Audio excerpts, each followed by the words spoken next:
So recently I've been dealing with I'm not even sure what to call it, but just like, when you get a goal, when you achieve a goal and then you have like remorse, like, like a loss, like, oh no, what now? What am I going to do with myself now?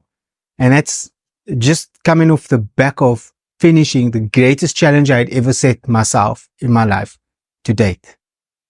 So a couple of weeks ago, I did my first marathon ever. I'm 48 years old. I trained in just 10 weeks and ran the Nice Forest Marathon. It was great. It was awesome.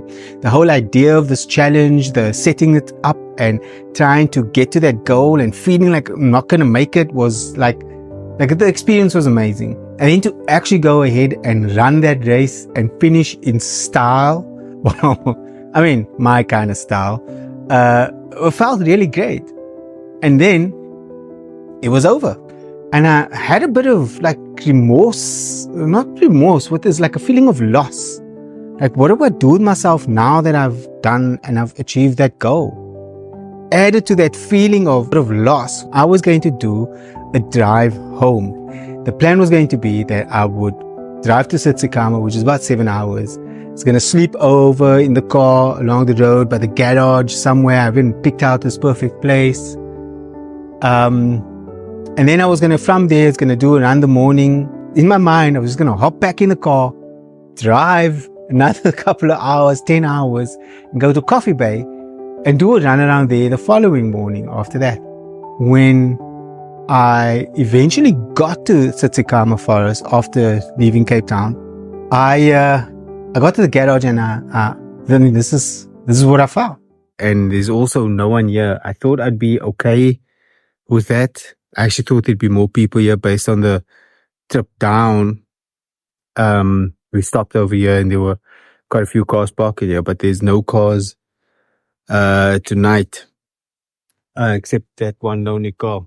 So yeah, so I kind of chickened out, but I thought, oh, wait, let me, because of timing and, let me rather just go over to PE and I will stay over at a hotel there because of, let's just do the Coffee Bay run.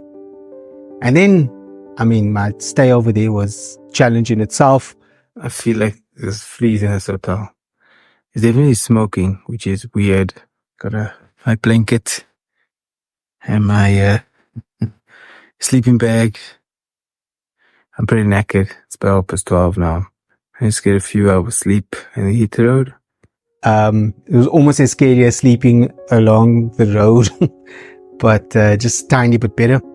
Anyway, after another long day of driving, I eventually get to the turn for Coffee Bay and I just carry on driving.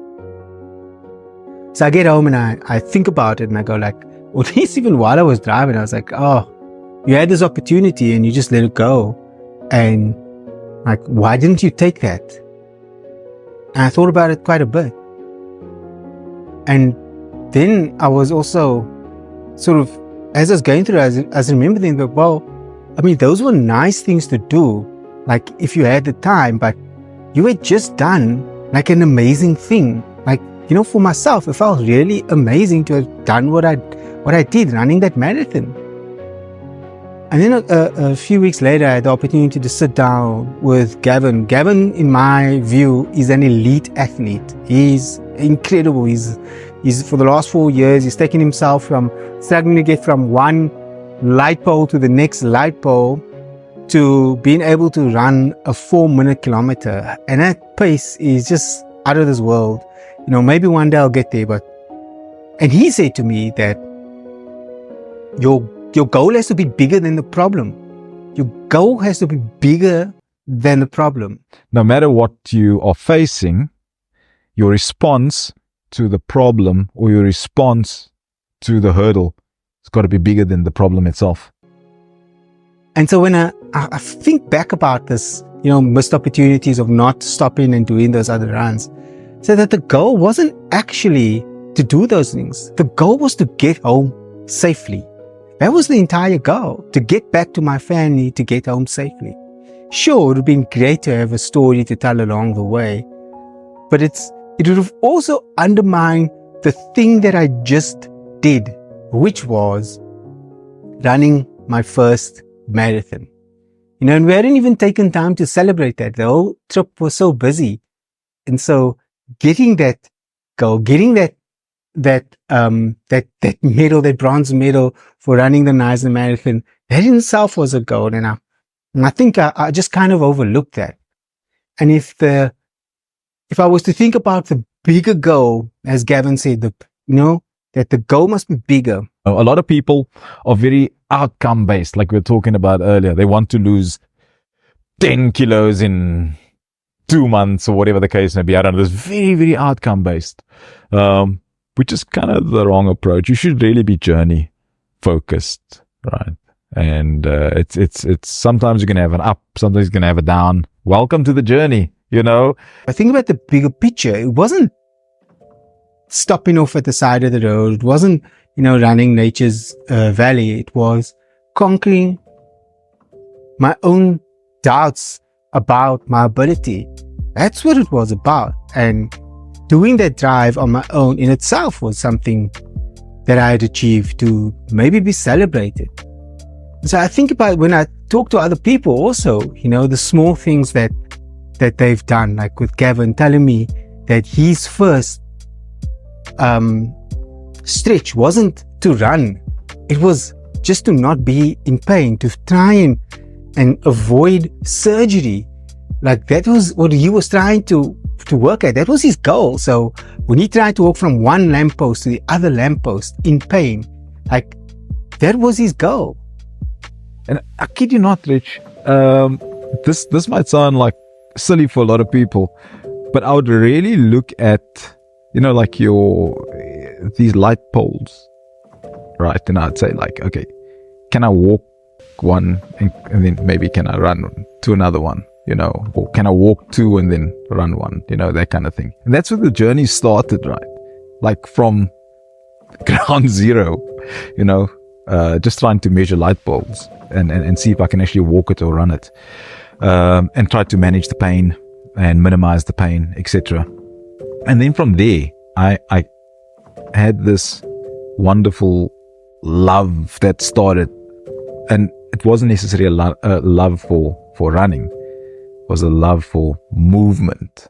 Just to do that, to not have to, go for surgery or not be on medication all the time. And like from the small iterations of changing that to now being able to run at an incredible pace. I mean, I ran with him and it's, wow, what a stretch. And I ran, he was jogging. I think that's the best way to put it. And I looked at that and I listened to his story. It was just incredible just to understand someone that has that ethos of a goal being bigger than the problem. That's saying, like, it reminds me of something. I wonder we have heard that before. When you are dealing with massive challenges, you have to understand your goals. You have to make your goals so big that the challenges you face feel tiny. I think maybe it's I've carried the spirit for a long time, a lot bigger, but Facebook a lot bigger than that video. I almost feel like that's the moments where, things have really clicked in my life. And when I've been able to help other people or challenges that have is when they say that no to something. They said, no, I can't do that, or anything like that, where they're running away from something. And I always feel like that's exactly the thing you should be doing, because that's the place of fear and discomfort. And that it's on your boundary, just outside of your comfort zone. That's exactly the area you need to attack, because that's where the growth happens. All right. I hope that you get some insight out of this, and that if you are feeling like, you need to stretch yourself, or you need to set bigger goals, or maybe you feel that there's somebody else in your circle of friends that might need to hear this message about setting big goals, and that they're struggling with understanding that, big goals don't start with like just massive goals. It might be that walking from one lamppost to the next lamppost is a big goal for you. And I want you to realize that don't compare your goals to other people's goals. It's personal to you. There are people that run way faster than I do. Way faster. I don't run fast at all. But there are people that have never run that look at me and think like, wow, look how fast, look how what great he runs, even though it kind of looks like, I don't know, a horror story happening. That everyone has different goals, everyone has different challenges, and so we all need to celebrate the little goals that we do achieve, that for us may not be little, but big goals. But hope they got value and that you enjoyed this. My name's Richard, and this has been Richard Talks.